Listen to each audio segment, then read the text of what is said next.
Sí, muy buenas tardes. Es para mí un privilegio, en nombre de la Escuela de Psicología de la Universidad Austral de Chile, darle la bienvenida a la conferencia Excelencia Clínica, aumentando la efectividad en psicoterapia. En esta oportunidad contaremos con la destacada expositora, experta en esta área, María Inés Esqueira, psicóloga de la Universidad de Chile, especialista en psicoterapia breve, supervisora clínica acreditada y directora del Centro MIT, el cual está orientado a la formación clínica de terapeutas desde un enfoque sistémico estratégico. Para la Escuela de Psicología sede Valdivia es importante patrocinar esta actividad considerando la gran relevancia que ha adquirido la perspectiva sistémica estratégica en el ámbito clínico. Por ello es relevante en el quehacer del psicólogo, así como también de los psiquiatras. Finalmente, no me queda más que agradecer a los expositores y a todos los presentes por su participación y buena acogida a esta iniciativa. Muchas gracias. Bienvenidos.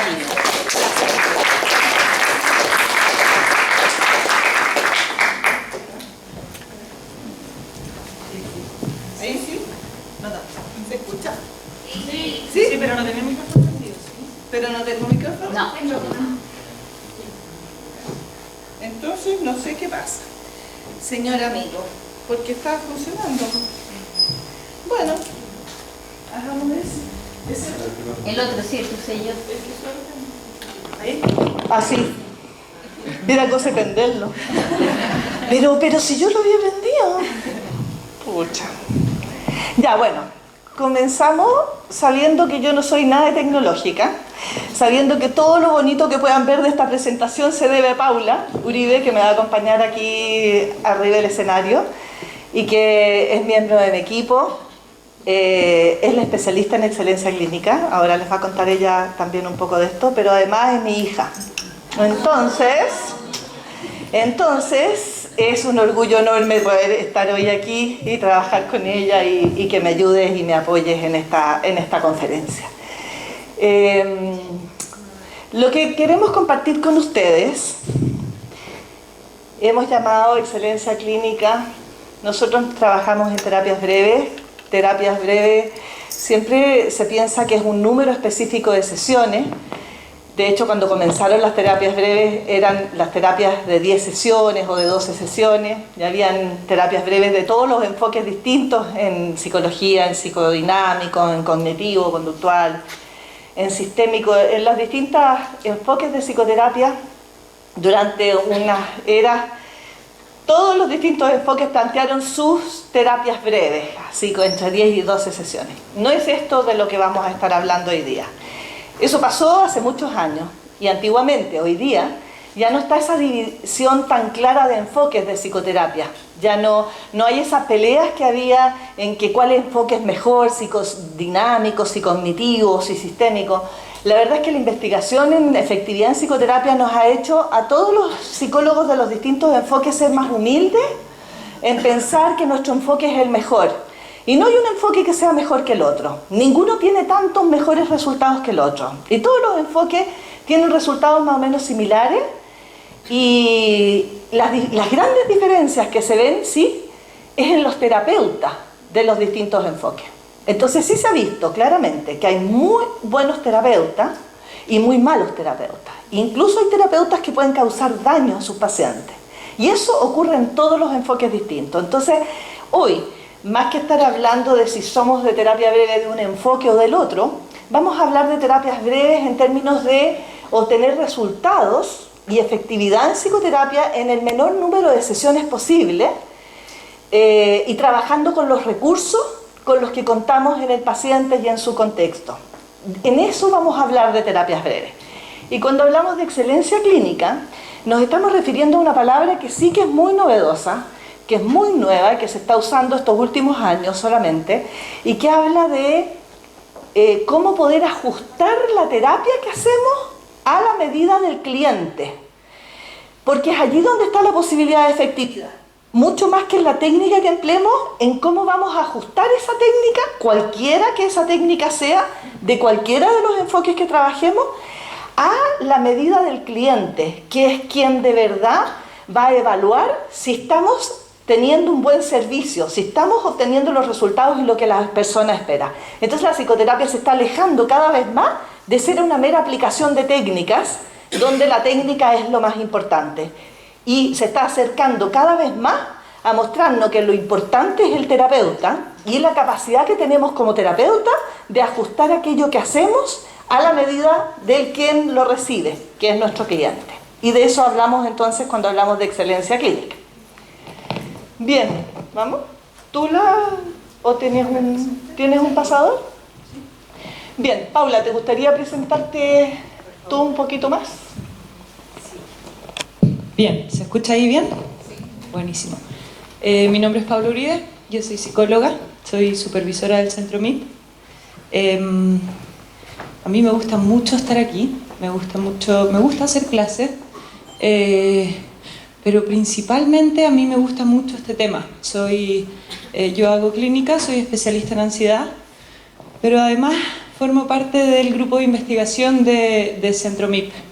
Buscamos investigar en qué tan efectivos somos tratando a nuestros pacientes, los pacientes que atienden los alumnos, buscamos investigar si es que lo que decimos que funciona realmente funciona, buscamos mirar qué es lo que realmente pasa, qué es lo que realmente funciona y lo que no funciona en psicoterapia. Y eso a mí me apasiona. Cuando yo estaba estudiando, me pasó mucho que tenía clases de distintas técnicas y no podía elegir bien cuál técnica o cuál enfoque, y cuando salí más encima me dijeron que no importaba tanto cuál eligiera, que no marcaba tanto la diferencia, que eran todos más o menos iguales. Y entonces me apasioné mucho por ir a mirar qué es lo que sí funciona y qué es lo que no funciona y qué es lo que marca la diferencia. Y este tema que vamos a hablar hoy tiene que ver con eso, y nos hemos estado formando como centro. Y yo he perseguido mucho el aprender justo eso. Bien, entonces, primero que nada agradecerle a Carmen Rojas, la directora de la escuela, a los docentes, que ya tengo un placer de conocer desde algunas otras veces. Bueno, y a todos los alumnos que vinieron, a mí me gustaría que esto sea útil para ustedes, me gustaría que puedan llevarse algo que les sea útil, que les sirva de esta conferencia y que puedan preguntarnos, participar activamente, todo lo que quieran, porque estamos al servicio de ustedes, y así como yo les estoy hablando de que la excelencia clínica tiene que ver con ser útil para nuestros clientes, nuestros pacientes, la verdad es que me gustaría que esta conferencia sea útil para también nuestros clientes, que en este caso son todos ustedes, tanto los profesores como los alumnos. Ojalá que puedan hacernos las preguntas y hagan que esto sea entretenido, pasemos una tarde agradable además de útil. ¿Quiénes somos desde Centro MIP? Dale, Paula. Yo creo que lo que más me ha movido a mí a hacer lo que hago y a estar hoy aquí es que desde muy chica y desde que estaba estudiando escuché esa frase de la psicoterapia no sirve para nada. Yo creo que todos lo hemos escuchado, que los psicólogos no sirven para nada, que la terapia no sirve para nada. Y la verdad es que es algo que me molesta, me saca roncha. Me molesta enormemente estar estudiando una carrera en que la gente diga que no servimos para nada. Y yo creo que eso nos pasa a todos, y yo creo que tenemos que tomar el peso de esto y dar una respuesta y servir, ser útiles. Y eso es lo que más me mueve, por eso estoy aquí, por eso comencé a trabajar en buscar, comencé a estudiar fuerte qué es lo que hacía efectiva la psicoterapia, más allá de una técnica, más allá de una teoría. ¿Qué hace que podamos dar resultados y de verdad aliviar el sufrimiento del que nos está consultando? Si no estamos trabajando con algo que sea fácil, estamos trabajando con el sufrimiento de las personas. Por lo tanto, es un deber ético poder dar resultados y aliviar ese sufrimiento, y eso es mucho más que aplicar una técnica o una teoría o estudiar una teoría.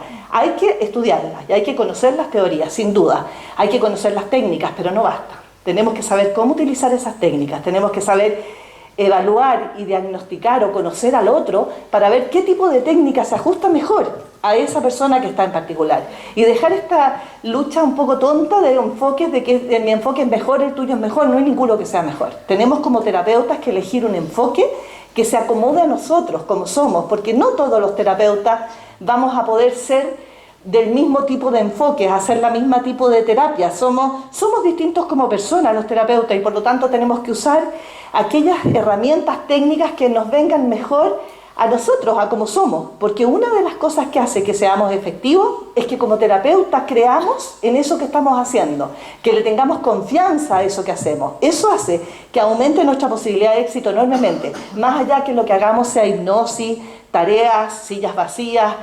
Cualquier técnica que empleemos va a ser más efectiva si como terapeutas creemos en ella y sabemos hacerla. Pero lo segundo es que a ese cliente en particular le venga esa técnica, se ajuste con su propia teoría de cambio, así le llaman. Los pacientes siempre tienen su propia teoría de cambio. Ellos tienen como unas teorías de por qué les sucede lo que les sucede. Y eso es importante tenerlo en cuenta también para poder ajustarnos y usar la técnica que le venga mejor a ese cliente en particular. Dale, Paula. ¿Tú tenés el cosito? Sí que me lo prestáis.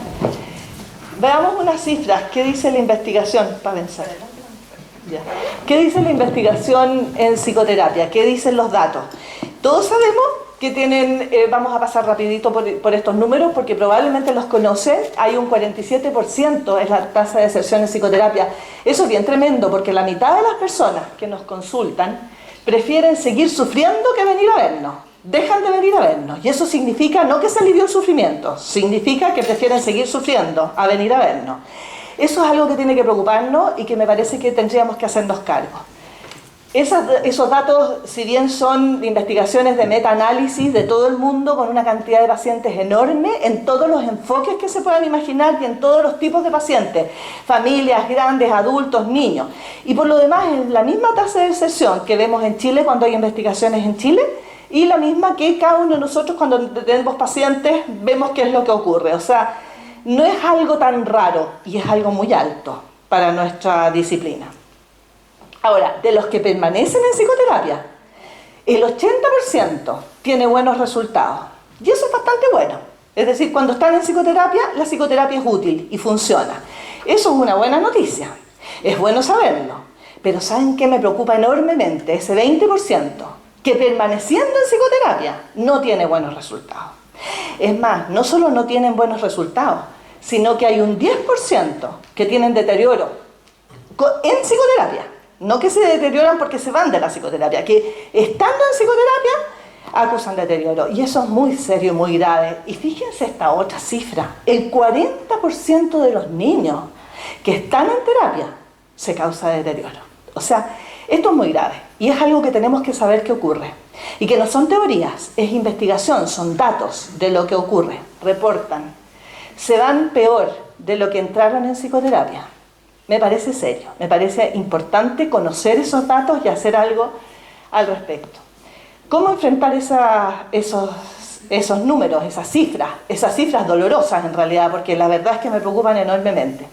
¿Qué hice yo para enfrentar esas cifras? Primero que nada me formé muy fuerte en efectividad, buscando lo que hoy llamamos excelencia clínica, y por eso estoy hoy aquí, compartiendo con ustedes aquello de lo que he estudiado y hemos estudiado en el equipo en general en Centromip para poder enfrentar estas cifras.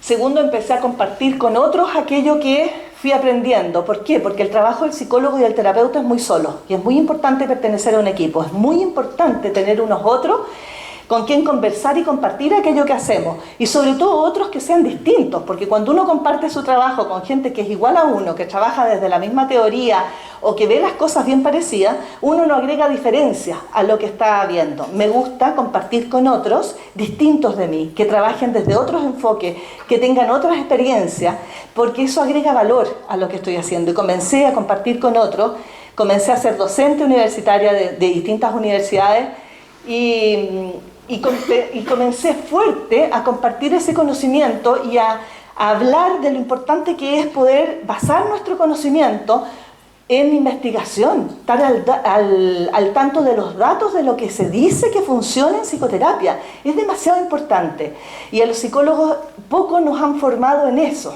y mucho queremos hacer el bien, pero sabemos hacer el bien desde unas teorías que es distinto que desde la investigación. Y la investigación hoy muestra que hay algunas teorías que no son mejores que otras. Hay algunas teorías que sirven a veces con algunos pacientes y que le sirven a algunos terapeutas. Y eso es válido, pero eso lo tenemos que conocer, es un deber ético conocer los resultados de investigación. Fui haciendo mucha supervisión porque trabajar en equipo me cubre de mis propios sesgos. No es bueno quedar solos, es un trabajo muy solo, que desgasta enormemente y que al estar en equipo ayuda. Fui haciendo mucha supervisión y muchas conferencias como esta para poder compartir este conocimiento. En ese camino es que surge Centro MIP como un centro de entrenamiento en terapias breves. Ahí es en Santiago que estamos trabajando en el programa de postítulo y en un programa de supervisión estratégica, porque la supervisión también se ha visto. Antes se pensaba que los clínicos que teníamos experiencia clínica podemos ser supervisores de algunos que tienen menos experiencia, y claramente se ha visto también que para hacer una buena supervisión hay que formarse en supervisión, que no basta con tener experiencia clínica, necesitamos saber supervisar para que la supervisión también sea efectiva para los supervisados. Durante muchos años de trabajo yo consideré muy importante, éticamente necesario, dar este servicio a psicólogos, a psiquiatras y a pacientes que tengan este conocimiento. Y hoy día estoy muy contenta y orgullosa de poder estar aquí en Valdivia, de poder estar aquí con ustedes compartiendo este conocimiento. Es un esfuerzo enorme, de verdad que cuesta mucho poder estar aquí. Me encanta poder estar aquí porque lo considero de verdad una cosa muy importante poder compartirlo. Y también en Antofagasta estamos en Centro MIP haciendo formación de supervisores y de terapeutas. Contenta con eso. Tenemos el programa de postítulo entonces en Valdivia, donde hay algunos alumnos nuestros. Muchas gracias por estar aquí. Van a estar compartiendo y conociendo algo que ya han escuchado, pero que siempre uno escucha algo un poquito más allá. Y por favor pregúntenme también igual, aunque lo hayan visto, porque siempre que uno escucha por segunda vez, cuando ve por segunda vez una película, uno ve más de lo que vio la primera vez. Entonces aprovechen de eso. Nunca dejen que eso sea una cosa repetida. Vamos a hablar entonces de excelencia clínica y de terapias breves en múltiples problemáticas, en distintos tipos de problemáticas en adultos y en niños. No nos vamos a referir solamente a un tipo de problemática o a un tipo de cliente. Te dejo, Paula. Bien, gracias. Vamos a hablar entonces de excelencia clínica, y a mí me gustaría hablar un poco a qué nos referimos cuando estamos diciendo excelencia clínica. Esto de la excelencia clínica es una forma de abordar los procesos de psicoterapia, es una forma de tomar decisiones ajustándose al feedback sistemático del cliente. ¿Qué pasa? Pasa que desde hace tiempo que la psicoterapia se fue formando desde un lugar en donde se generaron muchas teorías y los terapeutas, desde un modelo más médico, tomaban las decisiones y iban diseñando los tratamientos en conversaciones con los psiquiatras y con las reuniones clínicas, y el cliente quedaba súper afuera de qué es lo que íbamos a hacer o qué decisiones íbamos a tomar o cómo va el proceso. Y se ha visto que cuando vamos a medir, cuando le preguntan a un terapeuta cómo va este proceso y cuando le preguntan al cliente cómo va el proceso, muchas veces, demasiadas veces, contestas cosas distintas.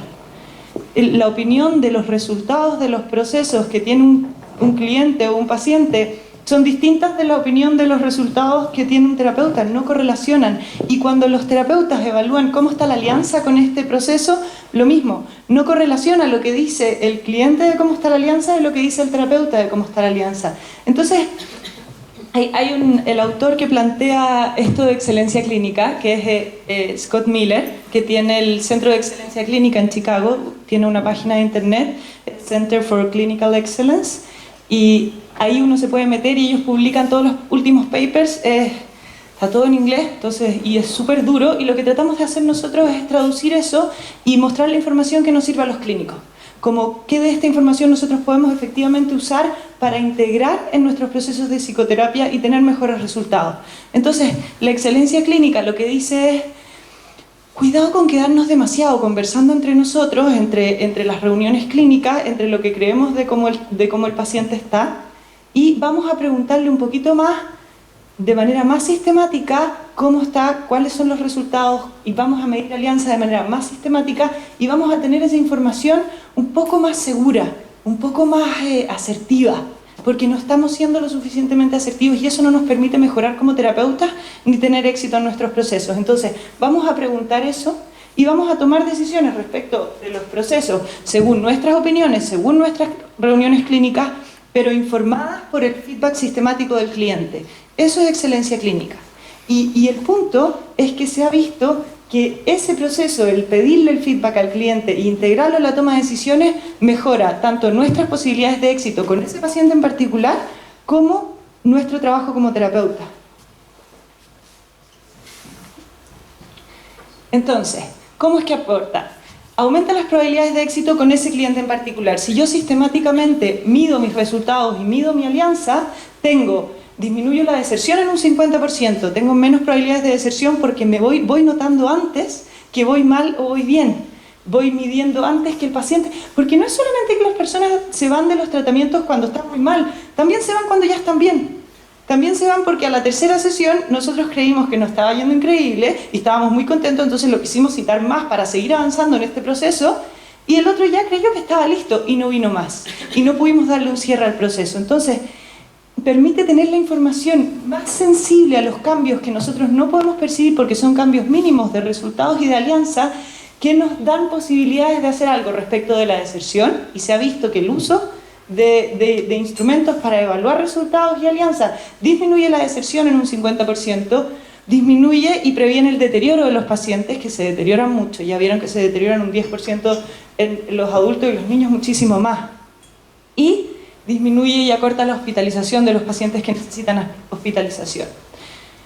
Y no solamente eso, sino que no solamente por el proceso en particular, de ese paciente en particular, sino que se ha visto también que eso es lo que me permite a mí identificar exactamente dónde es que estoy fallando, porque cuando uno trabaja solo en la consulta, todos sabemos que estamos tratando de hacerlo lo mejor posible y tomamos un montón de cursos y nos formamos mucho, pero después vamos a la consulta y estamos solos trabajando con este paciente y nosotros pensamos que hay ciertas cosas que funcionan mal y tratamos de arreglarlas y diseñamos nuestro proceso de formación y ese proceso de formación a veces lo diseñamos poco efectivamente porque es nuestra opinión acerca de lo que anda mal con nosotros.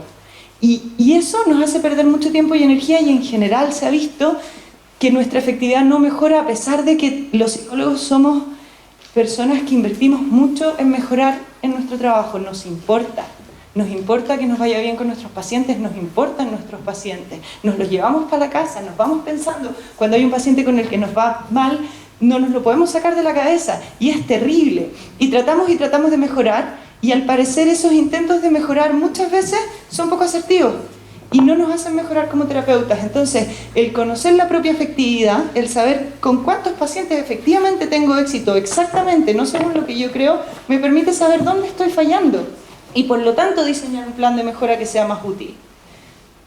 Y por último, aportar y mejora los efectos de la psicoterapia en general. Se ha visto, antes, en el 52 se dudó que la psicoterapia fuera efectiva, fue una duda efectiva y ya todos hemos estudiado un poco de eso, pero un señor se le ocurrió decir y hizo unos estudios que lo respaldaban y era un señor importante, dijo la psicoterapia no sirve para nada, no marca ninguna diferencia e incluso daña a los pacientes.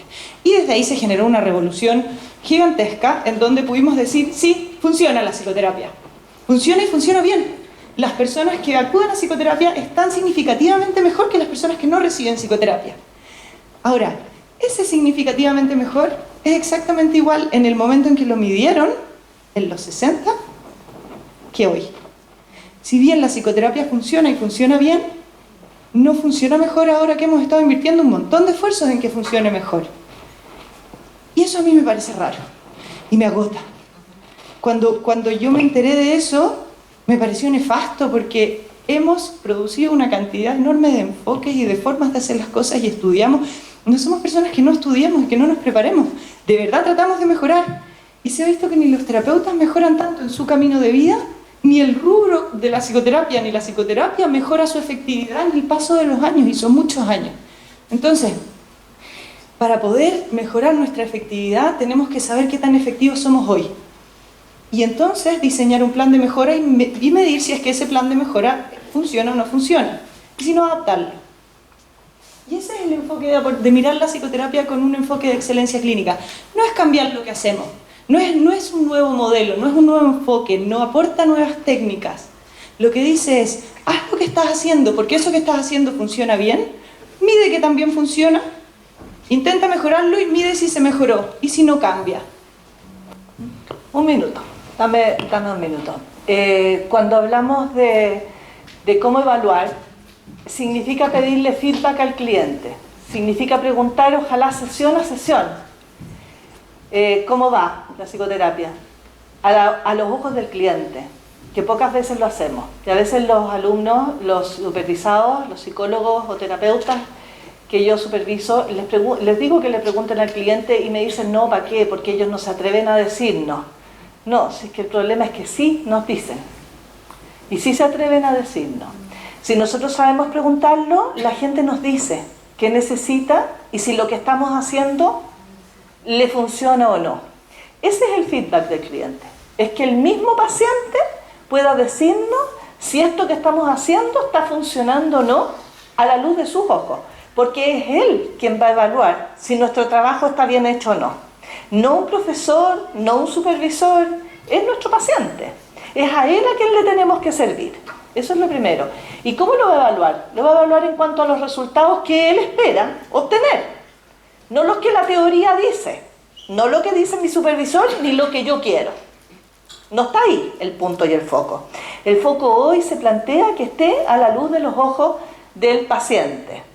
Que por lo demás no es muy raro, porque cuando uno va a una peluquería y se quiere cortar el pelo, el peluquero a uno le pregunta cómo quiere cortarse el pelo. No es el peluquero el que le dice a uno cómo tiene que cortarse el pelo uno. Yo no digo que seamos los psicólogos igual que los peluqueros, pero digo que es un servicio que tenemos que saber adecuar a la medida de nuestro cliente. Y si nuestro cliente quiere una terapia de tal característica para lograr tal resultado, tenemos que saber escuchar eso y decirle, sí, esto es posible, y es posible así, o no, esto no es posible. Y no es posible por tal razón. Sin duda sabemos nosotros más que nuestros clientes. Para eso estamos estudiando, tenemos teoría y tenemos experiencia. Pero tenemos que poder ajustar eso que sabemos y nuestra técnica a lo que el otro quiere. Y no toda la gente quiere lo mismo.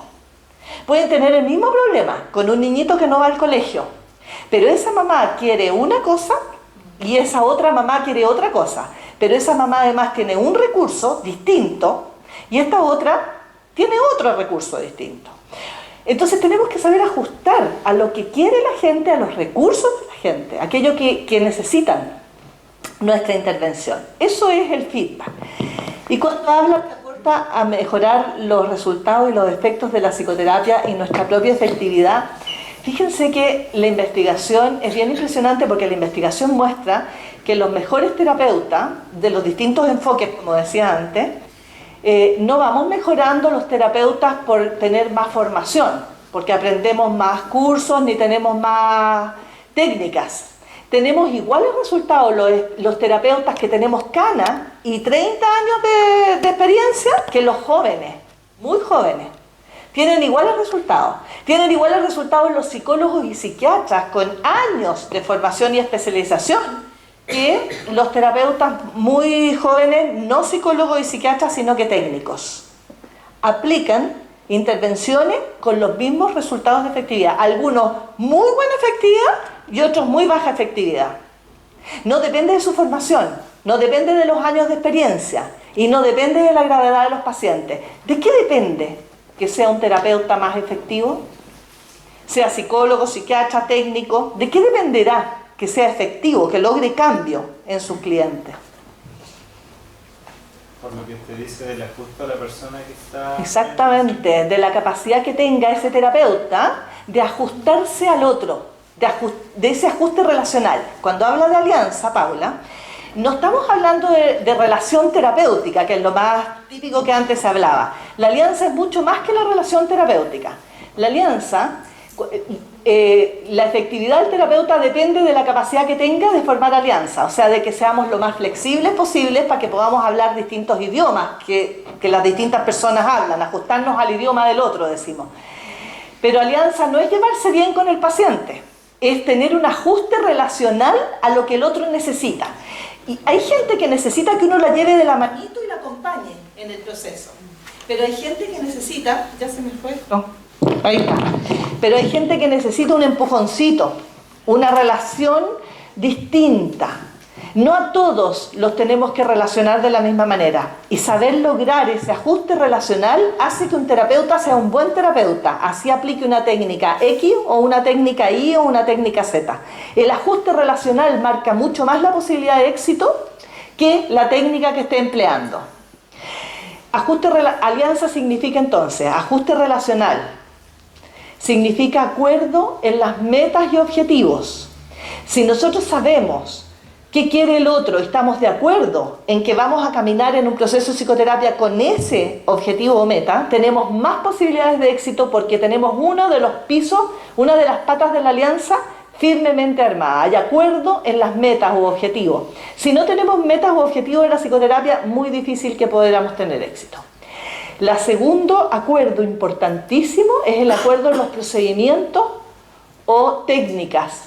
¿Mediante qué procedimientos vamos a ir a lograr esos objetivos? Sí, porque muchas técnicas pueden ser efectivas. Podemos darle tareas, podemos analizar la relación con el padre, podemos hacer ejercicios de expresión de sentimientos. Todo puede ser útil y todos pueden ser procedimientos válidos en psicoterapia para el logro de dicho objetivo. Pero el acuerdo en los procedimientos usados es que al paciente le hagan sentido. Y ese acuerdo tiene que lograrse en las 3 primeras sesiones. Acuerdo en procedimiento, acuerdo en objetivos y ajuste relacional. Esa es la alianza. Y eso, si se logra en las 3 o 4 primeras sesiones, se logra evitar la deserción. Que como ustedes saben, la deserción, el 50% de deserción ocurre en las primeras sesiones. Ocurre en esa tercera o cuarta o después de la primera, o sea, igual que en las citas. Saben perfectamente si van a funcionar o no, después de la primera o después de la tercera. No les van a dar mucho más tiempo, van a irse la gente, va a preferir seguir sufriendo. Eso es alianza. ¿Estamos? ¿Están con nosotros en esto? ¿Sí? Ok, vale. Bien, entonces, ¿por qué esto es tan importante? ¿Por qué es tan importante adecuarnos al feedback? ¿Por qué? Porque, como estábamos diciendo, desde los años 60 aumentaron la cantidad de modelos de cómo hacer psicoterapia de 60 a 400. De hecho, se ha visto que en medicina hay como 3 libros, más o menos, que te dicen en general qué es lo que hay que hacer y cómo hay que hacerlo, y describen las cosas generales y no se contradicen tanto entre ellos. En psicoterapia hay más de 10.000, te dicen exactamente cómo hay que hacer las cosas y te dice por qué, y son completamente opuestas lo que dicen los unos que lo que dicen los otros. Y yo pienso que un grupo de personas que necesita 10.000 libros para decir cómo hacer las cosas y además dicen cosas que no se condicen entre sí, hay un gran camino que recorrer ahí. Toda esa producción de material, además, no nos ha hecho ser mejores, no nos ha hecho que ni siquiera que la psicoterapia esté mejor posicionada. Todavía las personas dicen, los psicólogos no sirven para nada. Invertimos, y no es que si no sirvamos para nada y no nos importe, sino que invertimos en formación y se ha visto que, en general, el nivel de efectividad de un terapeuta es más o menos igual en su vida, independiente de la formación que tenga, independiente de las horas de formación que añada a su carrera. Son las primeras horas de formación las que marcan la diferencia en efectividad, y llega a un nivel de efectividad que puede ser altísimo o puede ser bajísimo, y después esa efectividad se mantiene estable y empieza a disminuir lentamente a lo largo del tiempo. Pasa que terapeutas con mucha experiencia y mucha formación y terapeutas muy jóvenes y que están empezando pueden tener altísimos o bajísimos niveles de efectividad. Pasa que los terapeutas de distintos enfoques, en todos los enfoques existen terapeutas que son secos y que tienen efectividad con un montón de pacientes y otros que son mediocres y que no les va tan bien. Y no se dan mucho cuenta, no nos damos cuenta, no sabemos en qué lugar estamos. O sea, todos creemos saberlo. Todos creemos saberlo. Todos a mí me encantaría. Y por último, no somos muy asertivos al evaluar nuestro desempeño. Creemos que estamos mejor de lo que estamos y creemos que nuestros pacientes, a veces creemos que están mejor de lo que están y a veces creemos que están peor de lo que están. No correlacionan las evaluaciones que hacen los terapeutas con las evaluaciones que hacen los clientes de los procesos. Entonces, no tenemos muy claro qué tan efectivos somos ni cuando estamos siendo efectivos.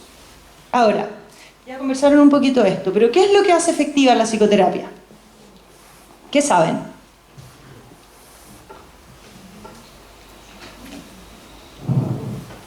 ¿Qué hace? ¿Qué marca la diferencia? ¿Es la técnica la que marca la diferencia en un proceso de psicoterapia? No, ¿cierto? ¿Qué es? El compromiso del paciente. ¿Y qué es lo que determina el compromiso del paciente? Exacto, muy bien. De hecho, eso es absolutamente así. Porque siempre se dice que es la alianza la que marca la diferencia en los procesos. Y en la realidad es el compromiso con el paciente. Aunque es el compromiso del paciente. El compromiso es una palabra poco exacta. Es la participación activa del cliente. Y eso es y la participación activa la genera la alianza con el terapeuta. Entonces, la efectividad, wow, ahí sí. La efectividad de la psicoterapia se explica por las habilidades del terapeuta para poder establecer alianza, independiente de la edad, del nivel de formación, independiente de la técnica, depende de su flexibilidad relacional, con cuántas personas puede establecer alianzas de calidad, con cuántas personas puede hacer acuerdos, no solamente con cuántas personas se lleva bien, con cuántas personas tiene buen vínculo, a cuántas personas hace sentir entendidos y aceptados y no juzgados, pero además, con cuántas personas puede llegar a acuerdos, con cuántas personas puede hablar un lenguaje en donde puedan acordar ciertos objetivos y ciertos procedimientos, la forma en la que van a lograr hacer las cosas. Esos son los terapeutas que tienen más efectividad. Y se ha visto que hay algunos terapeutas que son muy efectivos y hay otros que no son tan efectivos. Y eso en todos los tipos de cosas, porque evidentemente cuando dijeron la psicoterapia no funciona, lo primero que la psicoterapia no funciona, y cuando lograron decir sí funciona, lo primero que fueron a decir es, en realidad la que marca la diferencia es mi técnica. Y entonces todos los exponentes de las distintas técnicas hicieron un montón de investigación y encontraron ninguna diferencia. Y cuando hicieron más metaanálisis, porque dijeron no, esos estudios no estaban bien hechos, en realidad hay que hacerlos un poco mejor, más correctos metodológicamente, menos diferencia entre las técnicas. Y entonces empezaron a encontrar, debe ser el nivel de experiencia de los terapeutas. Tampoco, no hay diferencia con el nivel de experiencia de los terapeutas. No hay diferencia en todas las cosas que esperábamos que hubiera diferencia. Pero sí hay una gran diferencia entre terapeutas. Hay terapeutas que son secos y hay terapeutas que no son secos. ¿Sí? Entonces, me gustaría que hicieran el trabajo de pensar qué tan efectivos sienten o creen o saben que son ustedes con sus pacientes. Se hizo un estudio en donde le preguntaban eso a los terapeutas y definían distintos cuartiles. Esta es una curva en forma de campana. La mayor parte de la gente se ubica en el medio y los más secos están más hacia la derecha y los que tienen menos efectividad están más hacia la izquierda. La mayoría está como en el promedio. Lo más posible es que todos nosotros estemos más o menos cerca del promedio, o la mayoría. Ese es el concepto de la campana. ¿Se entiende? Y esa campana la dividen en cuartiles. Está el primer cuartil, que es la gente que son los terapeutas menos efectivos, después más cercanos al promedio, pero bajo el promedio de efectividad, y después el cuartil 3, los terapeutas que están sobre el promedio, cerca, pero sobre el promedio, y en el cuartil 4, los terapeutas que son los más efectivos, los que tienen más efectividad. Si ustedes pensaran en qué cuartil creen que se ubican en términos de efectividad con sus pacientes. Cuando le preguntan esto a un montón de terapeutas, todos contestan que la mayoría se ubica en el cuartil 3 y algunos se ubican en el cuartil 4. No hay ninguno que se ubique bajo el promedio. Y realmente es súper poco probable que uno siga trabajando si es que se ubica bajo el promedio. Como que es poco inspirador, dan pocas ganas de ponerse ahí. Pero las probabilidades de que eso sea real son nulas, obviamente. Y eso es bien preocupante porque trabajamos sobre una base que no tenemos en realidad claro qué es lo que está pasando y qué es lo que no está pasando. Y funcionamos mucho bajo el sentir y el creer. Hay otra investigación, que no me está apareciendo, hay otra investigación que le pregunta a los terapeutas con qué porcentaje más o menos de pacientes creen que son efectivos, con cuántos de todos los pacientes que han visto creen que son efectivos. Denle la vuelta y piensen ustedes más o menos del total de pacientes a cuántos creen que ayudaron en porcentaje. No les voy a preguntar. Cuando yo escuché esta conferencia, él nos hizo levantar la mano. Nos hizo levantar la mano a todos. ¿En qué cuartil? ¿Quién cree que está en el cuartil 1? ¿Quién cree que está en el cuartil 2? Obviamente nadie levantó la mano. De ahí en el cuartil 3 ya todos como que... Bueno. Y esto mismo, ¿con qué porcentaje de pacientes crees que has tenido éxito? Fíjense que el promedio de la respuesta es, yo creo que más o menos con un 85% de mis pacientes. Y es un número razonable igual, como humilde de hecho. Igual creo que con el 15% igual he fallado. Yo cuando vi estas investigaciones empecé a hacer un orden, un Excel, súper simple. Un Excel en donde estaban mis pacientes activos, un Excel donde estaban los pacientes inactivos que se ubicaban en los que había dado de alta, los que estaban inactivos y los que habían desertado. Cada vez que a mí me toca mover un paciente de los activos a los desertados, me impacta la cantidad que hay.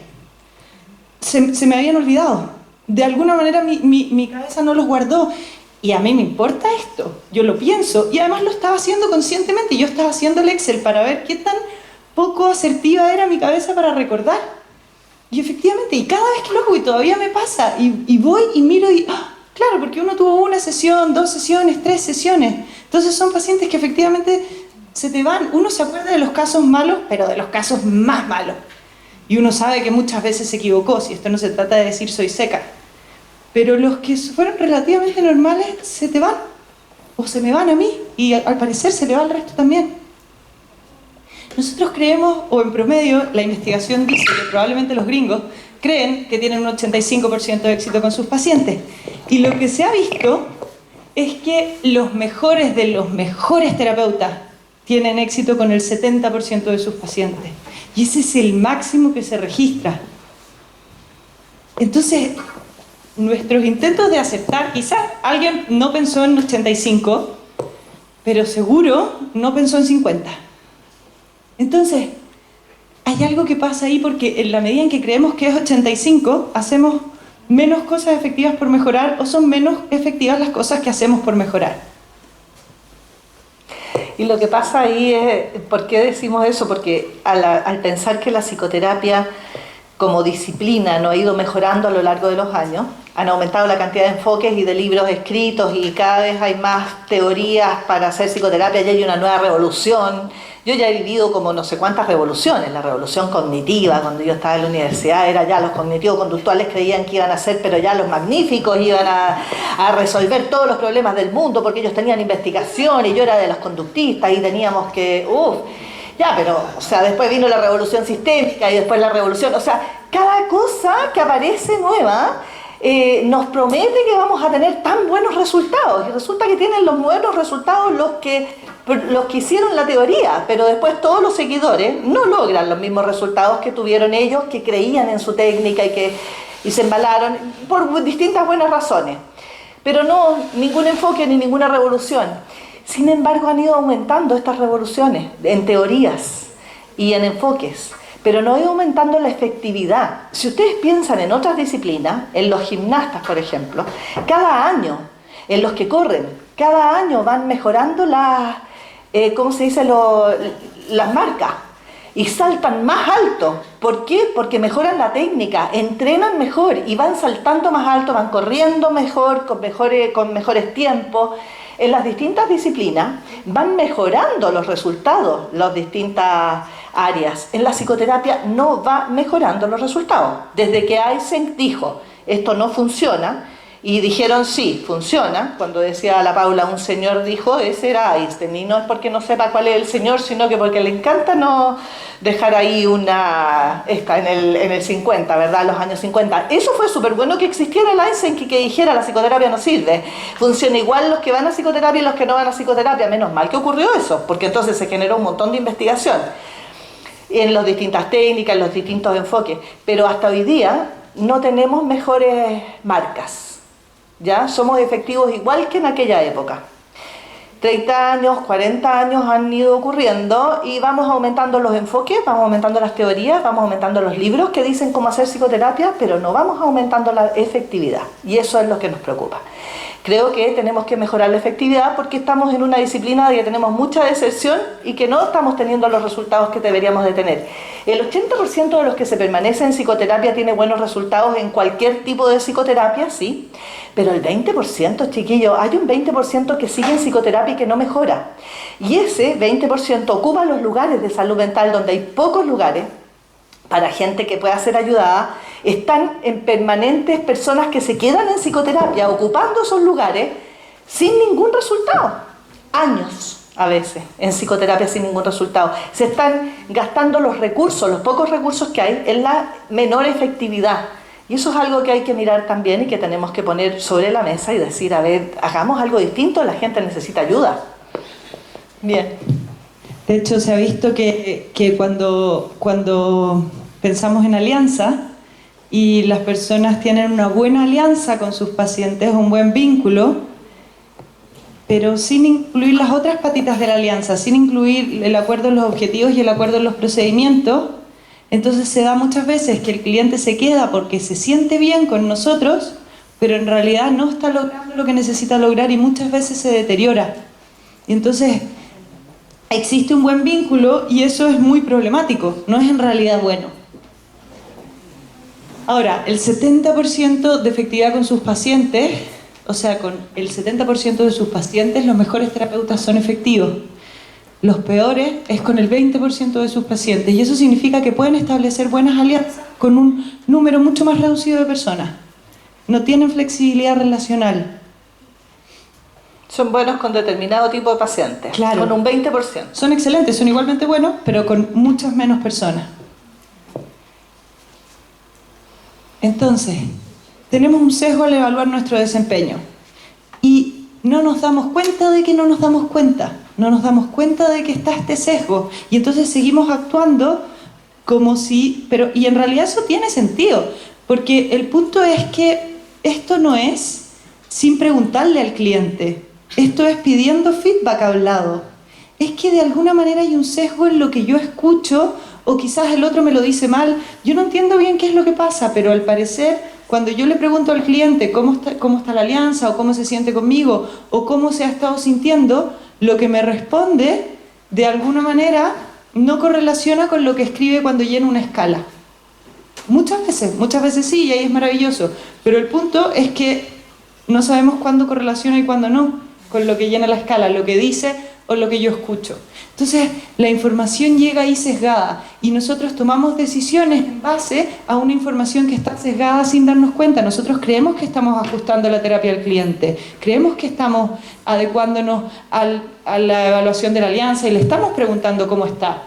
De hecho, ¿qué porcentaje de deterioro? Hablamos de que el porcentaje de deterioro era más o menos un 10% en adultos y de un 40% en niños. ¿Qué porcentaje? Dime. ¿Te refieres a iatrogenia?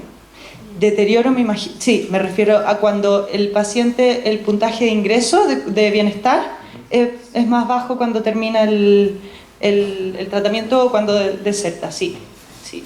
Es medido con escalas que miden el reporte subjetivo de cambio, ¿sí? Como cómo él evalúa cómo está. Ahora, dados esos porcentajes, ¿qué porcentaje más o menos creen que los terapeutas pueden identificar dentro de los que se deterioran? Del 100% que se deterioró, ¿cuántos creen que un terapeuta normal se da cuenta de que se deterioró?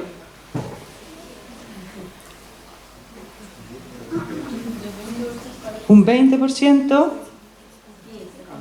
¿15, 20? ¿Cuántos? ¿5%? Sí, efectivamente, de un 2 a un 10%. Es bajísimo, porque igual las cifras que me estaban tirando era obvio que yo iba a un número bajo. Como que era obvio que había que apuntar bajo. Es de un 2 a un 10%. Estas son dos investigaciones distintas. No son la misma que diga de un 2 a un 10%, sino que la de los peores resultados vio que los terapeutas identificaban 1 de cada 42 que deterioraban y la otra investigación vio que los terapeutas eran capaces de identificar 1 de cada 10. Lo que a mí más me llama la atención de esto es que los terapeutas sabían que les iban a preguntar cuántos pacientes se deterioraron. No era que no le pudieran preguntar al paciente cómo estaba o si se ha sentido peor. Podían preguntarle lo que quisieran, lo que no podían era pasarle una escala. Y aún así pueden identificar, este es el número que pueden identificar. Si es que uno no está buscando directamente deterioro, yo pienso que identificamos menos. De hecho, a mí me ha pasado mucho cuando empecé a usar escalas de evaluación que me impacta, porque cuando yo le pregunté al cliente cómo estaba y después miro su respuesta, si yo hubiera llenado su escala según lo que me dijo, hubiera llenado la escala completamente distinto de cómo la llenó. Entonces, creemos que somos o mejores o peores. Algunos a veces creen que son mejores, algunos creen que son peores. Con algunos clientes creemos que estamos pésimos, con otros creemos que estamos perfectos.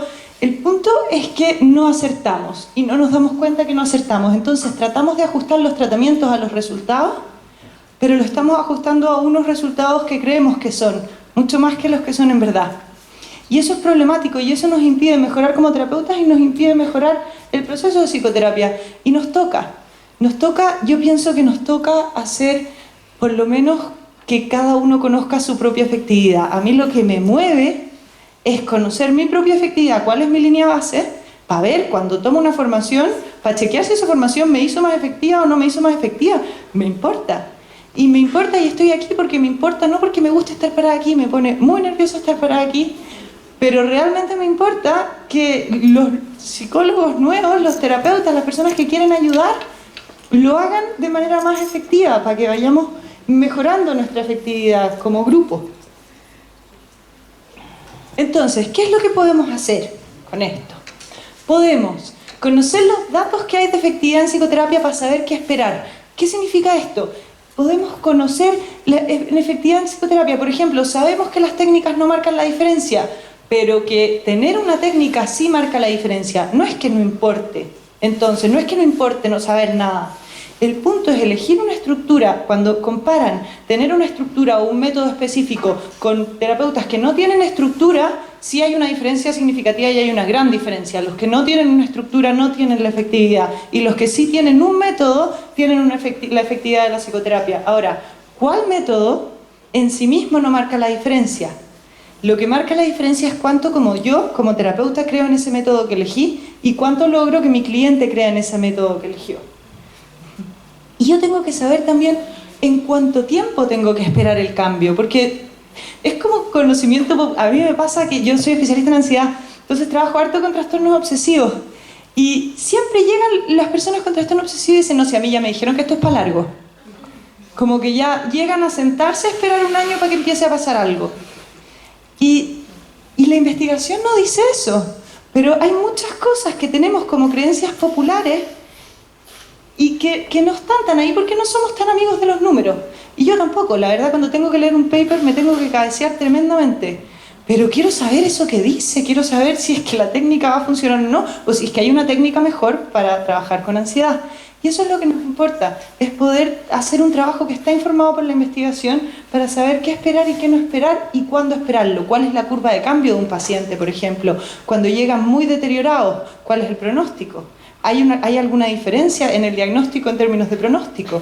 Por ejemplo, está esta otra creencia popular que dice, le pone creencia popular, Scott Miller habla de creencias populares en psicoterapia, dice, el paciente no mejoró porque no estaba motivado. Si el paciente está menos motivado, tiene peor pronóstico en tratamiento. Se ha visto, por ejemplo, que eso no es verdad, que tiene las mismas posibilidades de cambio si es que el terapeuta se adecua al nivel de motivación y no al diagnóstico. Porque claro, si tratamos a una fobia que está listo para cambiar porque desde mañana lo van a ascender, una vez nos llegó una paciente que la ascendían como en un mes más al piso 25 y trabajaba en el piso 3 y le tenía fobia a las alturas. Esa paciente necesitaba cambiar hoy. Y entonces estaba con un nivel de motivación altísimo. En cambio, una paciente que en realidad está pensando que quizás tiene que empezar a manejar porque todo el mundo le dice, si yo hago la misma técnica con esos dos pacientes, evidentemente la persona que no está motivada no me va a funcionar tan bien. Pero eso no es porque el nivel de motivación sea predictor, es porque yo no me ajusto. Entonces, el punto es informarse de qué es lo que hay en investigación y eso va moviéndose mucho y eso nos importa como centro para poder trabajar. De eso tratamos de poner aquí, pero nos dimos cuenta que en realidad nos íbamos a alargar porque es todo importante. Entonces puse algunas cosas que me parecen fundamentales, pero también todo el tiempo estamos produciendo material de ese tipo, todo el tiempo estamos centrados en eso y hay que irse actualizando todo el rato. Entonces, en la página del centro vamos subiendo artículos que son gratis y que están a disposición de bajarlo para el que le interese, para poder informarse más de esto. Entonces, ¿a qué ajustar cuando dices conocer los datos de efectividad en psicoterapia para saber qué esperar? ¿A qué tenemos que saber ajustarnos? Tenemos que saber mirar el diagnóstico de nuestro cliente, por supuesto, pero el diagnóstico no solo psicopatológico, no solo en criterio diagnóstico como una etiqueta diagnóstica, sino también el diagnóstico del nivel de motivación que tiene para poder ajustar la técnica a ese nivel de motivación. También el diagnóstico de etapa de cambio. Etapa de cambio es fundamental. Los pacientes que están en precontemplación o contemplación o preparación necesitan una psicoterapia de tipo más reflexivo, análisis de las ventajas de la ambigüedad, y no una terapia de tipo de tareas que inste a la acción y al cambio, porque no están listos para eso. Entonces va a fracasar la técnica porque no se ajusta a esa etapa de cambio del cliente. Entonces aprendamos a diagnosticar etapa de cambio, aprendamos a diagnosticar motivación, además de la psicopatología, los recursos de nuestro cliente, para trabajar con esos recursos. Ese nivel de saber qué es lo que podemos esperar es lo que podemos hacer para que nuestra técnica funcione mejor y se ajuste mejor y tengamos éxito con nuestro cliente. Después medir sistemáticamente para evitar ese sesgo que hablamos que tiene y comparar los índices con escalas de criterio propio, porque hay escalas que dicen qué deberíamos de esperar que ocurra a la primera sesión, a la segunda sesión y a la tercera sesión. Está claramente investigado qué es lo que tenemos que tratar de hacer en la primera sesión y en la segunda. No siempre es apuntar a la técnica para solucionar el problema. Primero tenemos que construir alianza, primero tenemos que hacer otras cosas. Y entonces saber qué hacer primero y qué hacer después es también ajustar la terapia a la medida de quien tenemos al frente. Y ajustar la toma de decisiones al reporte y resultados de alianza del cliente. O sea que no solo nosotros y nuestro supervisor o reunión clínica pensemos qué hacer, sino también la voz del cliente, especialmente si los clientes son niños. A veces es justamente donde menos se escucha la voz del niño cuando tratamos con niños, y eso es muy importante, porque los niños sí saben cuando están mejor y sí saben decirnos qué es lo que ellos necesitan. Y mucho más que las teorías, aprendamos a escuchar esa voz de ese niño, porque es poco escuchado muchas veces entre colegas, y ese deterioro en niños realmente nos preocupa enormemente. Y tiene que ver con no escuchar la voz de ese niño, con creer que sabemos, o que los padres saben, o que los profesores saben. Y la verdad es que los niños también saben. Dale. Entonces, medir sistemáticamente, esto es justo no tratar de plantear una nueva forma de hacer las cosas, no es hablar de un nuevo modelo, es aplicar el modelo que uno tiene, la técnica que uno tiene, es creer en la técnica que uno tiene, usarla y después chequear si es que está funcionando o no está funcionando. El modelo de excelencia clínica dice, mide con escalas y no solo preguntes. El problema de eso siempre ha sido que las escalas que hay para medir son larguísimas. Y en la clínica normal uno no va a pasar una escala ni siquiera de 5 minutos de bienestar, porque en realidad no hay tiempo para hacer eso. Y las escalas de alianza y las escalas de bienestar son largas, y entonces la investigación se comunica muy poco con la práctica clínica en la realidad. Existen unas escalas que nosotros usamos y que se demoran como 30 segundos, el paciente se demora como 30 segundos en llenarla, que mide alianza y que mide resultados, que son el SRS y el ORS. Esas escalas están en la página del centro, se pueden meter, las pueden descargar, ¿sí? y estamos generando manuales en español de cómo usarlas, si es que a alguien le interesa. Si no, pueden ocupar la que más les haga sentido. Estas están validadas en Chile con el OQ y más amplio están validadas en el mundo gigante, o sea, súper validadas, son súper confiables y son prácticas. Esas son las que nosotros usamos. Ahora, el punto no son las escalas, el punto es usar un instrumento para medir. Dale con la otra. Sí. Y entonces, ajustar la toma de decisiones no solamente a eso. Hay fuimos a presentar al Congreso de Reñaca en este mismo tema, el uso de estas escalas, y presentamos un caso justo que era al revés. No, porque nosotros lo que decimos es, mide tus resultados y toma las decisiones de acuerdo a la medición de resultados. Si es que lo que estás haciendo no funciona, tienes que dejar de hacerlo.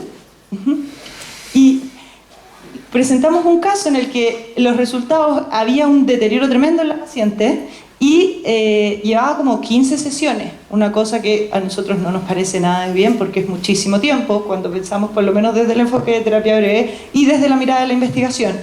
Pero presentamos ese caso porque era interesante, porque desde la escala la paciente decía, me estoy deteriorando, pero verbalmente la paciente decía, esto me está sirviendo mucho, esto me sirve.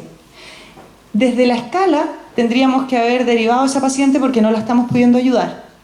Desde el criterio de la terapeuta, sigue trabajando con la paciente. Entonces el punto no es tomar la escala y como un computador, si la escala dice deriva a la paciente, uno derivar a la paciente. El punto siempre es que el criterio es más válido. Pero es abrir a la posibilidad de ir mirando, pero mira la escala también. No tomes solamente decisiones en base a la escala o en base al reporte del cliente, pero mírala, tenla en cuenta y abre la conversación con el paciente y di, mira cómo está tu escala. Qué raro esto no es tan normal, ¿qué hacemos al respecto? ¿Qué te tinca hacer a ti? Y entonces darle voz al otro para que vea cómo va su proceso, que sepa lo que se esperaría que pasara, que sepa lo que está pasando y que tomemos decisiones juntos en base a eso. Ese es el punto del medir sistemáticamente el feedback. Ahora, ¿qué cosa necesitamos saber que nos parece posible de integrar en esta conferencia y que son áreas que se abren muchísimo? Pero en corto, tiene que ver con que ya sabemos que la alianza es el mejor predictor de éxito en psicoterapia, la alianza es el mejor predictor de resultados.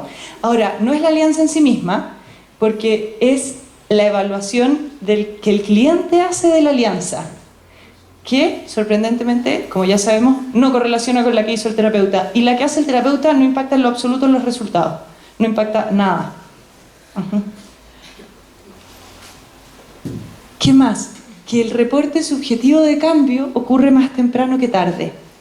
¿Cuándo pensarían ustedes que ocurre el mayor cambio desde el reporte subjetivo del cliente?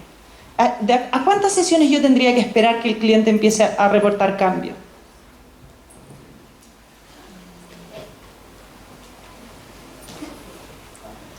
¿Cuántas? 4. Excelente.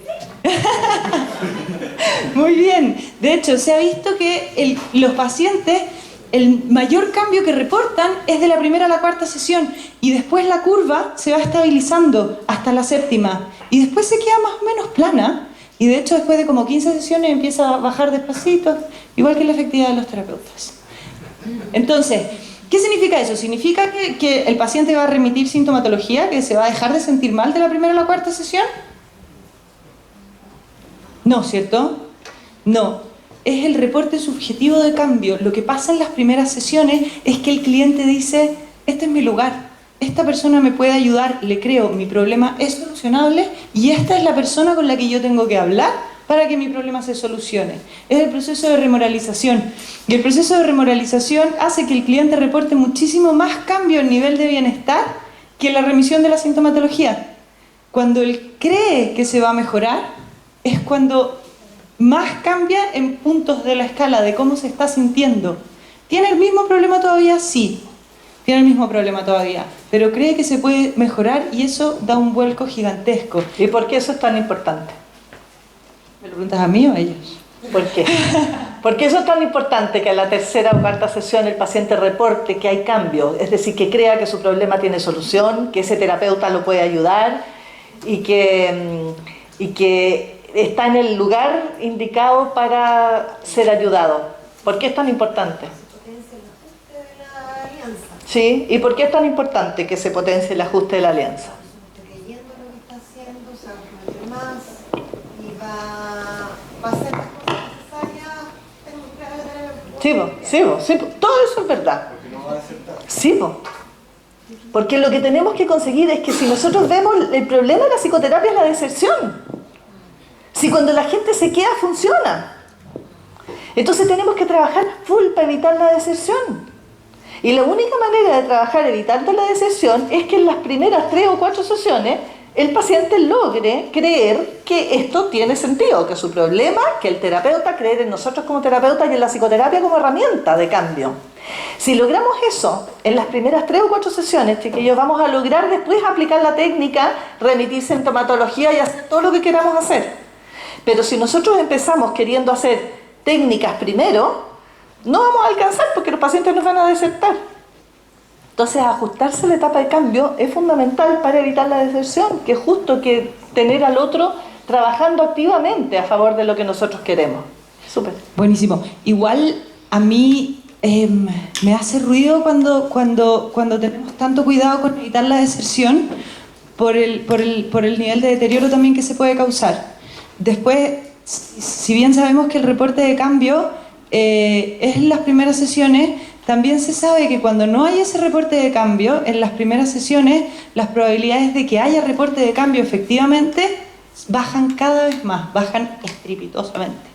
En la tercera sesión, si yo no tengo reporte subjetivo de cambio del cliente, no es que el cliente haya cambiado conductualmente, pero si no ha aumentado el nivel de bienestar porque se dio el proceso de remoralización, además de aumentar las probabilidades de deserción, disminuyen a un 75% de probabilidades de que no reporte cambio en todo el tratamiento, independiente de cuánto tiempo se quede.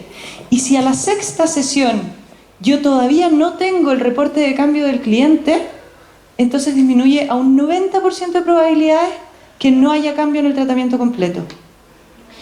Y de alguna manera somos súper optimistas.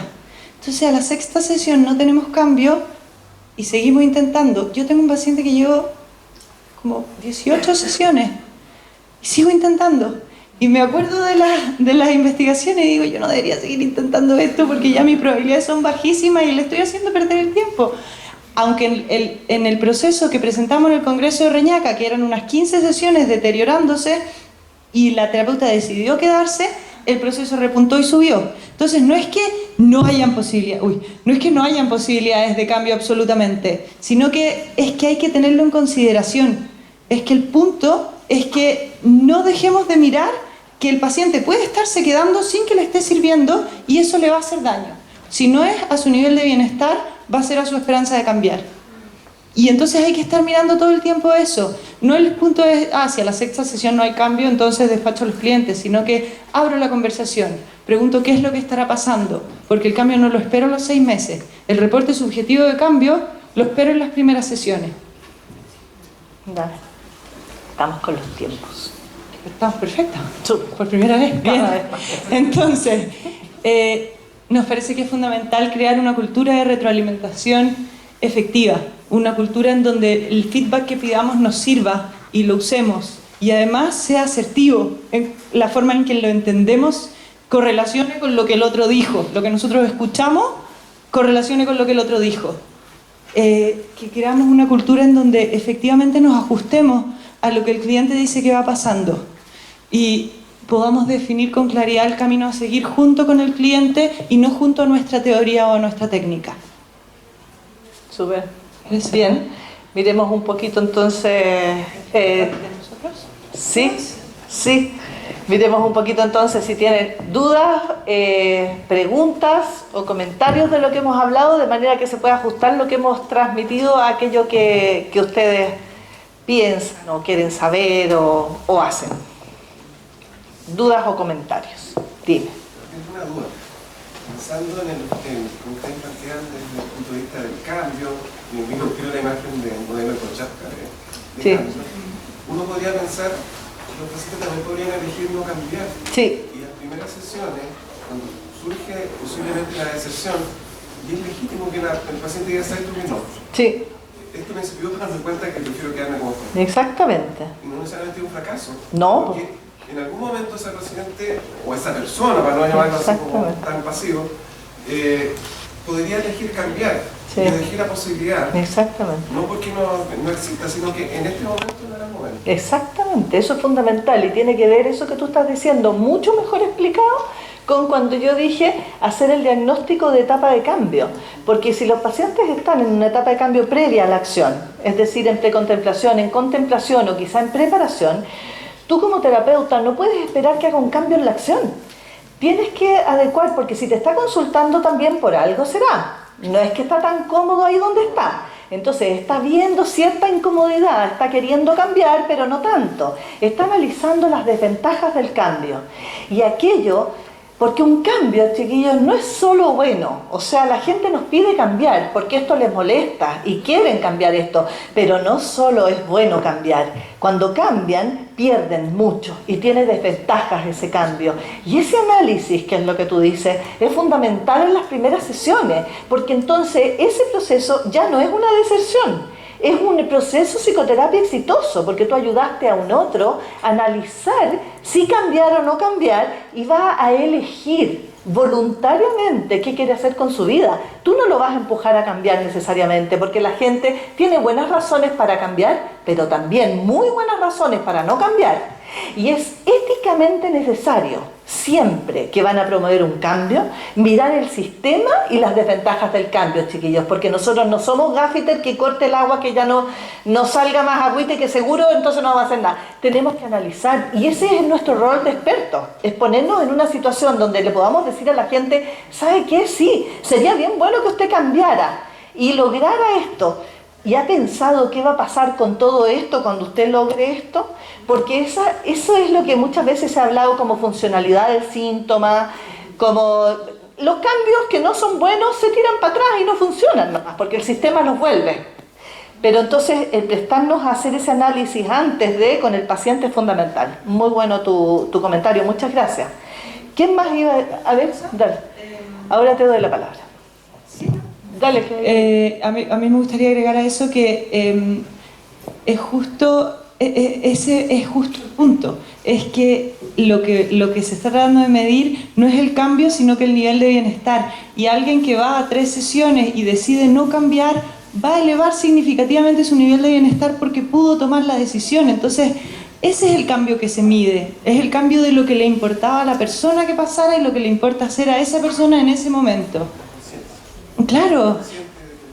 Exacto. Quizás, claro. Sí. Sí, el nivel de conciencia y la elección que el paciente tiene de su bienestar y su reporte subjetivo, y no nosotros quienes vamos a decir cómo se tiene que vivir la vida ni cuánto se tiene que cambiar. Muy bien. Dinos tu pregunta o comentario, ¿qué era? A lo largo de la presentación, si bien entiendo, igual acaba de decir su hija. Paula. Este feedback o este modo de poder medir la efectividad, siento que muchas veces, no sé, en la cuarta sesión el paciente puede estar aquejado de algún problema. Sin embargo, esto puede anular como quizás su juicio subjetivo de que le va a dar bien o no. Es decir, que esta escala para mí siento que nos está efectivamente con claridad de que mide esta efectividad. O sea, un juego de palabras, pero lo que quiero decir es que el paciente va a tener un problema y no está consciente de ese problema todavía aún. No está consciente de los aspectos de la adversidad que pueden generar cambios o de quizás este cambio le pueda perjudicar en su vida. A lo que quiero llegar es que no se va a poder medir completamente esta efectividad de que la psicoterapia está resultando o no, porque el paciente no logra ver, porque tiene una tela de juicio todavía. No sé si me explico. Ahora, el paciente reporta, lo que te entiendo es que hay veces que el otro no sabe o no ve que tiene un problema o la seriedad del problema, como si viniera alguien que es alcohólico y no lo acepta, por ejemplo, en eso está. Sí, ahora, el punto de esto no es que sea la única forma de medir la efectividad, sino que también está el criterio del terapeuta de si estás mejor o no estás mejor, pero es tener un informe del nivel de bienestar del otro. Esto no mide problema o diagnóstico, mide si se siente o no se siente mejor. Que creo que es algo que a veces nos queda un poquito de lado porque encontramos que él no ve su problema. Entonces como que, porque nosotros sí vemos su problema, de alguna manera como que se sube nuestra visión de problema y su visión de bienestar. Pero si yo me siento bien, puede decir, no, pero eso no nos importa tanto, ¿cachai? Y entonces a mí me parece que esto eleva un poco el reporte del cliente de cómo se siente, por un lado, pero también hace algo que es muy bonito, que es que Si es que viene un cliente que uno ve que tiene un problema enorme y reporta un nivel de bienestar de una persona que no está yendo a psicoterapia, eso me permite tomar decisiones. A mí me pasó que tuve un caso, que es mi caso, que ahora es como mi karma, que es este caso que llevo mucho rato, y le empecé a pasar las escalas tarde, y es un TOC de un cabro de 32 años que tiene un nivel de vida así muy deteriorado, en el sentido de que está en su casa, se levanta poco, no sale, no estudia, no trabaja, la mamá le lleva el desayuno a la cama, está como en esa, juega videojuegos.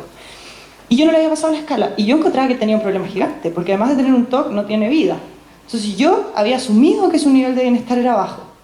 Y cuando le pasé la escala, su nivel de bienestar fue muchísimo más alto.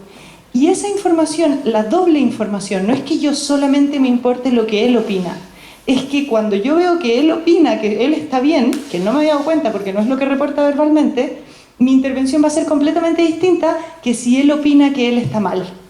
¿Se entiende? Entonces te informa la decisión que vas a tomar, no la dirige, pero la informa. Y si es que el cliente tiene un alto nivel de bienestar y un problema gigante, es distinto que si tiene un problema gigante y un bajo nivel de bienestar. Y se aborda distinto, entonces te permite tomar decisiones. Y hay veces que nosotros asumimos que porque tiene un problema gigante, debe tener un bajo nivel de bienestar. Entonces ayuda a ajustar el tratamiento a su percepción también. ¿Te respondo? Buenísimo. En el caso, por ejemplo, de terapias de pareja, de familia, ¿ustedes sugieren aplicar la escala a todos? Sí. Y como poder equiparar un poco. Sí, y esa es la conversa en la familia o en la pareja. Es súper interesante en la pareja, que tú se las pasas y habitualmente él reporta un nivel de bienestar altísimo, le da lo mismo, no tiene ningún problema, y ella reporta un nivel de sufrimiento enorme. Y tú con la pura escala lo pones sobre la mesa y ese ya es un punto de partida para empezar a conversar de los problemas de la pareja, tremendamente útil. De hecho, ¿Cómo evalúan que están? De hecho, con este paciente que yo digo, cuando vi que evaluaba 25, 30, que es un puntaje altísimo, llamé a los papás y les dije, llenen la escala como creen que él la llenaría. Y la llenaron bajísimo, como yo la hubiera llenado por él. Y entonces les mostré las escalas y les dije, miren lo que piensa su hijo de cómo está y miren cómo lo estamos viendo nosotros. Claro. ¿Será que está muy cómodo en la casa? Claro. Y por primera vez, como solamente viendo la escala, los papás pudieron, y esa es una intervención que es potentísima y que es a través de las escalas y que yo no había podido hacer en todas las sesiones porque él dice, me siento muy mal. Y entonces se usa mucho clínicamente. O yo le puedo preguntar a él, ¿y cómo crees que te evaluaría tu mamá? Y que llene dos escalas, cómo se evalúa él y cómo cree que lo evaluaría su mamá, o cómo crees que te evaluaría tu pareja que te dijo que vinieras. Y entonces se permite ampliar el nivel de las conversaciones muchísimo. Sí, Claro. es un poderoso herramienta. De hecho, en Clinical Excellence, esa es la técnica que usan, esa es la intervención, más allá que cualquier teoría, hablan sobre la escala. Y esto es tremendamente útil para clientes mandados, que tú no tenés problemas y no tenés con qué hablar, pues están mandados por el colegio, o están mandados por el juzgado, o están mandados por la pareja, y ellos no reportan un problema. Entonces el llenar estas escalas de esa manera ayuda muchísimo a ver de qué estamos hablando y qué vamos a trabajar en psicoterapia, porque si no, uno entra a las personas a psicoterapia sin ningún resultado, pero el que está mandando está confiado que la persona está en psicoterapia y que está cambiando, y no está cambiando. Entonces somos cómplices de algo que no es bueno ser cómplice, porque el otro, por ejemplo, un hombre infiel que la mujer lo mandó a psicoterapia, y entonces él vino a psicoterapia, pero obviamente viene a conversar para que la mujer esté tranquila y lo deje entrar de nuevo a la casa. Y la mujer, si ustedes lo toman en psicoterapia, ese señor no va a hacer ningún cambio, no va a hacer nada efectivo, pero la mujer va a creer que él está haciendo algo útil. Y eso es un engaño, y muchas psicoterapias tienen que ver con clientes mandados que a los niños o a las parejas, a los hombres a las mujeres o a las mujeres a los hombres, y no sirve así la psicoterapia. De manera que el poder abrir eso sobre la mesa y ver qué resultados esperamos y quién espera qué, es útil. Dime. ¿Quería hacerte una consulta? ¿Las escalas tienen algún momento? Sí, al principio evalúas resultados y entonces la persona dice cómo viene en relación a su problema. Y tiene 4 filitas así en que solamente pone una marca de bienestar general, de relaciones, de sí mismo, están ahí en la página. Y al final de la sesión, O sea, al principio cuando llega, la escala de resultados, y al final de la sesión la escala de alianzas, como fue esta sesión. Y de nuevo son 4 marquitas muy fáciles de llenar, que la persona te dice: hablé de lo que yo quería hablar en esta sesión, me sentí escuchado, uso la técnica que me acomoda, y ahí tú puedes hablar con esa persona según lo que te marcan los resultados. Evalúas alianza al final y resultados al principio. Ahora la cuestión es usar cualquier escala, da lo mismo. Nosotros usamos estas que están muy validadas y que son muy simples de pasar, pero se pueden usar cualquiera. Es bonito porque la escala no mide problemas, sino que mide nivel de bienestar. Es como te has sentido desde la última vez que nos vimos. Entonces puede no haberse resuelto el problema, como justo planteaban acá, pero puede haber subido significativamente el nivel de bienestar. Entonces no mide diagnóstico y no mide problema. Claro, que lo que importa es que la persona diga que está mejor, porque a veces nosotros queremos que él resuelva este problema, pero la persona está feliz porque está pasando esto otro. Y eso es información útil a tener. ¿Qué es lo que la gente quiere? ¿Y qué es lo que está obteniendo? Dale. Otra pregunta a propósito de eso, porque puede ser, ustedes decían que la persona se sienta tan bien que permanezca en terapia por el vínculo, ¿no? Sí. De alguna manera esta escala ayudaría también a tomar la decisión del alta. Claro, claro. De hecho, abrir la conversación de mira cómo estamos, mira cómo estabas antes. Uno mira, se hace un gráfico y uno mira el gráfico con el paciente. Y entonces se toman las decisiones en conjunto, no es que uno determine por la escala, pero se abren conversaciones acerca, mira, lleváis harto rato bien, o en realidad no lleváis nada de bien, ¿qué estaremos haciendo? ¿Qué faltaría? ¿Cuál sería el próximo paso? ¿Has avanzado hasta aquí? ¿Cuál sería el próximo paso? Entonces te permite tener un foco, tener una meta clara y estar trabajando en la pos de un objetivo, con lo cual el otro y tú saben claramente si la terapia está funcionando. Sí. ¿Y hasta cuándo? Y distanciar las sesiones, la mantención del cambio, todo eso lo vas ajustando. Sí. Una consulta, obviamente en la primera sesión tú tienes que como saber el motivo de consulta y se aplican desde la segunda sesión. En Estados Unidos, los Clinical Excellence lo primero que hacen es pasarla en la sala de espera. Pues todo está digitalizado. Nosotros usamos ahora estos digitales también porque el paciente, antes de entrar a hablar con terapeuta, llena la escalita de 4 estas de cómo estás, cómo vienes, el nivel de bienestar. Y a mí me llega como terapeuta y le llega a mi supervisor directamente. En nuestro centro también lo hacemos así. Entonces el terapeuta que está en formación de postítulo, que es un alumno, pasa la escala, mira y se la muestra al equipo, a los supervisores y al equipo de supervisor a través del espejo. Y entonces el supervisor y el terapeuta tienen información de cómo llegó ese paciente y cuál va a ser la intervención entonces que vamos a hacer en eso, ¿sí? Y después al final llena la hojita de alianza de cómo se sintió en la sesión. Y eso nos permite planificar la siguiente sesión con esa información, ¿sí? En Estados Unidos lo pasan antes de decirle buenos días, nosotros lo pasamos después de decirle buenos días, pero lo pasamos también. Allá atrás había una pregunta y yo creo que tenemos que ir cerrando. Sí, sí, dale. Y después para acá también, sí. Oh. ¿Ah? ¿Cómo? Sí, dale. Es que las escalas, no sé si son como de bienestar subjetivo, como individual, por decirlo así, tienen un enfoque como más sistémico, como contextual, por decirlo así. Tiene 4 áreas, son 4 líneas en donde la persona marca una rayita. ¿Tienes una para que la proyectes? No. Sí. Proyéctala. Ya, la voy a proyectar. Tiene 4 áreas. La primera es individual, cómo me siento yo conmigo misma. La segunda es relacional, cómo me siento con mis familiares más cercanos. La tercera es social, cómo me siento en relación a los otros, en el trabajo, en los amigos. Y la otra en general. Entonces, utiliza lo sistémico, lo contextual, lo familiar y lo individual. Más fuerte. Entre medio los usuarios están bajo uso de psicofármacos, me imagino, ¿cierto? ¿Cómo no te alcanzo a escuchar? ¿Están consumiendo medicamentos? Algunos pacientes llegan en tratamiento psiquiátrico consumiendo algún medicamento, y eso lo tienes que saber. Hay otros que no, que están solamente en psicoterapia y no están en ningún tratamiento farmacológico. Hay de ambas posibilidades. Ya no lo queremos mostrar. Ah, ya sé. Tú búscate si está por ahí. Bien, estas son las escalas. Tienen, son La de allá es el ORS, que mide resultados, Outcome Rating Scale, y esta es SRS, que mide alianza, pero se le llama que mide sesión, porque cuando uno le pregunta al cliente para que evalúes la sesión de hoy, porque si yo le digo para que me evalúes a mí o para que evalúes nuestra alianza, obviamente que no quiero ofenderme. Entonces, las dos funcionan iguales, son una línea continua de 10 centímetros y la persona marca una línea, una marquita, bien a la izquierda si está más mal, bien a la derecha si está muy bien. Y mide área individual, interpersonal, relaciones más cercanas, social, más amplio, a nivel trabajo, a nivel universidad y en general. Y uno suma esos puntajes y eso te da un número, que puede ser 40 si fuera el máximo. Y a partir de ese número es que uno va moviendo el gráfico. Claro, pero, o sea, trabajan en base al total de...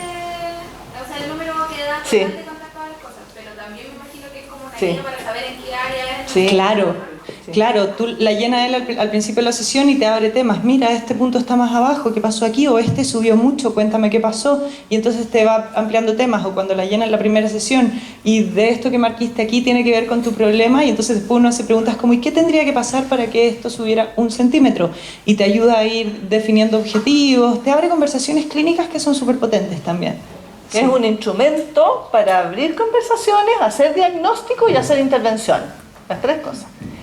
Hay que saber manejarlo. Cuéntanos, tu pregunta. Quería preguntar si ustedes conocen estudios que hagan seguimiento de los pacientes que han desertado de la psicoterapia, de ese 47% que se va.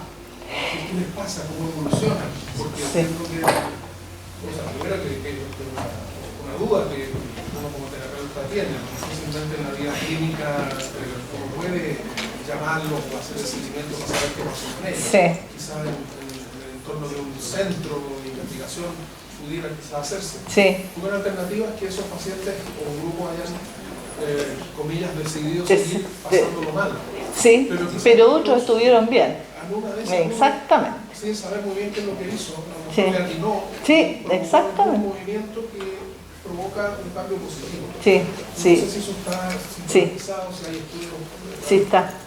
Se ve mucho que muchos pacientes de los que desertan porque estaban mejor, y de hecho se ha visto que los pacientes que llegan más mal tienen más posibilidades de deserción a la tercera sesión, no porque no se mejoren, sino que porque se mejoran, y nosotros queríamos que estuvieran mucho mejor, pero su nivel de tolerancia al dolor es tan bajo, estaban tan mal, que ya con un poquito mejor está perfecto, entonces ya no necesitan más, y una cosa de economía de recursos también.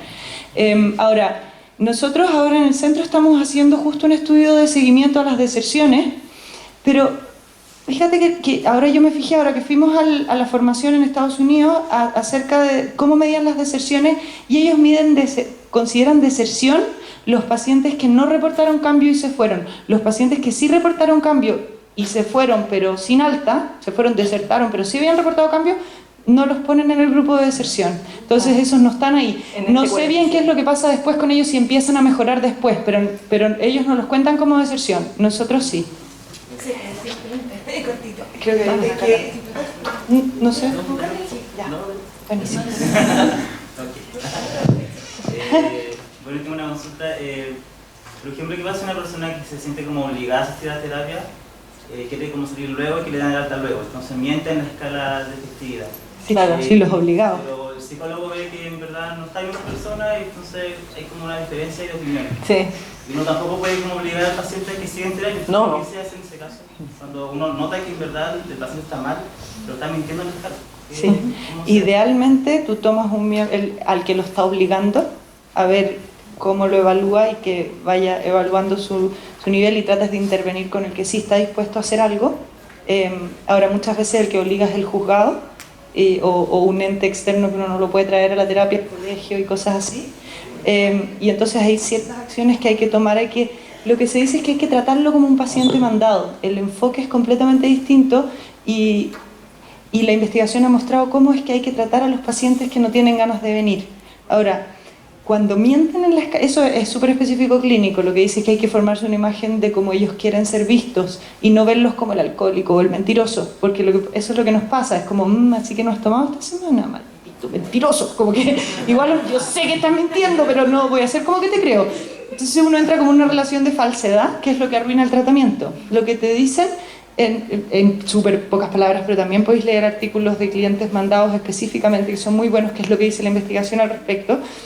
Ahora, en términos de la escala, es muy choro porque cuando te están mintiendo, el patrón de movimiento de la escala tiene un movimiento del paciente que está mintiendo, que está desenganchado del tratamiento, que en realidad no está reportando cambios. Y entonces uno cuando ve un gráfico, ahora nos enseñaron, yo miro un gráfico y digo, este paciente probablemente es mandado. ¿Sí? ¿Sigue con la terapia o...? Si se sigue con la terapia, si viene mandado al juzgado, claro que se sigue con la terapia. Si uno puede, si es que viene obligado por la señora, mejor traer a la señora y ver cómo hacemos para que esta señora ayude a este señor. ¿Sí? Entonces hay que tomar el camino más rápido posible, hay que tener la consulta al motivado. Si no se puede, hay que ayudar a la persona que viene. Al tener un enfoque sistémico, eso te permite trabajar. No siempre el que tiene el problema es el paciente motivado, entonces puede ser uno que es el que da el problema, pero otro el motivado que lo resuelvan, y eso pasa generalmente, por ejemplo, con los adolescentes, que son los que chocan los autos y no cumplen con nada, y los padres son los motivados porque ellos no tienen ningún problema. Entonces, tienes que utilizar los recursos del sistema en cuanto a quién está motivado a que haya un cambio, quién presenta el problema y quién tiene la posibilidad de solucionarlo. Y entonces tienes que tener en tu sistema terapéutico, cuando defines el sistema con quién trabajar, al motivado, que son los padres, al adolescente, que es el que tiene el problema, o al cliente mandado. Pero lo tomas en cuenta no solo la opinión del cliente que no quiere atender. Justamente al tener un enfoque sistémico te permite hacer eso. En términos de seguimiento, yo personalmente hago seguimiento con todos mis pacientes, hayan desertado o no, a los 3 meses, a los 6 meses y a los 2 años, y la información que tengo de ellos es realmente distinta a la que le podría haber pensado. Es una información tremendamente útil que me ha permitido a mí aprender mucho de mí como terapeuta. Yo se los recomiendo muchísimo, saber cómo les fue a los que se fueron. Porque a veces se fueron porque estaban demasiado contentos y yo no me di cuenta. Y muchos de mis alumnos, los pacientes desertan. Y cuando los llaman para ver cómo están, es porque estuvieron tan bien y bastó con eso. Y solos decidieron hacer cambios impresionantes, porque la gente tiene mucho más recursos de los que uno es. Y porque uno como psicólogo, como yo les decía al principio, no tiene que llevar de la manito a la gente como si no pudieran. Tienes que creer que pueden y tienen que empujar para que vuelen, porque la gente puede mucho más de lo que cree que puede. Pero esa es una misión de uno como terapeuta también. Ahí quería yo terminar tu pregunta. Bueno, quiero agradecerle un aplauso. Muchas gracias.